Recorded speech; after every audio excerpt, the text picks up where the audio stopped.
అఫిడవిట్లు copy paste. Navayuga కంపెనీపై Ghosh commission సహసారం. Sundilla project damage ఎలా ఎప్పుడు జరిగిందని ప్రశ్నలు. దెబ్బతిన్న తర్వాత ఎలాంటి చర్యలు తీసుకున్నారని క్వశ్చన్స్. మెయింటెనెన్స్ పై ఒప్పందాలు జరగలేదన్న కంపెనీ ప్రతినిధులు అంటూ చూస్తా ఉన్నాం. సో అఫిడవిట్లు కూడా సేమ్ అఫిడవిట్లు సేమ్ కంటెంట్ తోటి ఇచ్చినట్టు దానిపై నవయుగ కంపెనీపై చాలా పెద్ద ఎత్తున ఆగ్రహం వ్యక్తం చేసినట్టు తెలుస్తా ఉంది. కాళేశ్వరం ప్రాజెక్టు అవినీతి కేసులో భాగంగా విచారణకు హాజరైనటువంటి నవయుగ కంపెనీ ప్రతినిధులపై జస్టిస్ ఘోష్ కమిషన్ అసహనం వ్యక్తం చేసింది.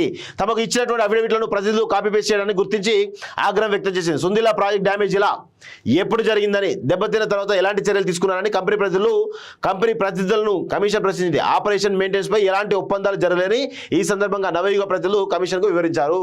సో ఇక కాళేశ్వరం ప్రాజెక్టు గురించి మనం కొత్తగా చెప్పాల్సిన అవసరం లేదు. కమిషన్ పీసీ ఘోష్ కమిషన్ ఏదైతుందో చాలా సీరియస్గా దీనిపైన విచారణ చేస్తున్నట్టు తెలుస్తోంది. త్వరలో దీనిపైన కేసీఆర్ను, అదేవిధంగా హరీష్ రావును, అదేవిధంగా ఈటెల రాజేందర్ను కూడా పిలిచే అవకాశం ఉన్నట్టు తెలుస్తోంది. సో దాని తర్వాతనే కమిషన్ రిపోర్ట్ ఇచ్చిన తర్వాత దీనిలో ఏ విధమైనటువంటి చర్యలు తీసుకోవచ్చో చాలా పకడ్బందీగా కమిషన్ రిపోర్ట్ ఇచ్చే అవకాశంగా కనబడతా ఉంది. ఖచ్చితంగా ఈ యొక్క నవయుగ లాంటి వాళ్ళు సేమ్ అంటే అందరూ గూడిపుటాన్ అయిపోయారు. కేసీఆర్ తాబేదారులు అందరూ ఎవరైతే ఉన్నారో ఈ కాళేశ్వరం ప్రాజెక్టులో ఇన్వాల్వ్ అయిన ప్రతి ఒక్కరు కూడా అందరూ ములాఖత్ అయిపోయి అఫిడవిట్లు సేమ్ పెడతా ఉన్నారు, ఎక్స్ప్లెనేషన్స్ ఏమి ఇస్తూ ఉన్నారు, ఏం చేయాలనేది చాలా పకడ్బందీగా చేసుకుంటూ పోతూ ఉన్నారు. ఇది అందరికి కూడా అర్థమవుతా ఉంది వాస్తవంగా. సో అఫిడవిట్లు కూడా సేమ్ ఇస్తారంటే దానిపైన పీసీ ఘోష్ ఆగ్రహం వ్యక్తం. అంటే ఆయన ఒక జడ్జు, ఆయనకు తెలియదా మీరు ఏం చేస్తారు ఏందని అన్నీ తెలుసు.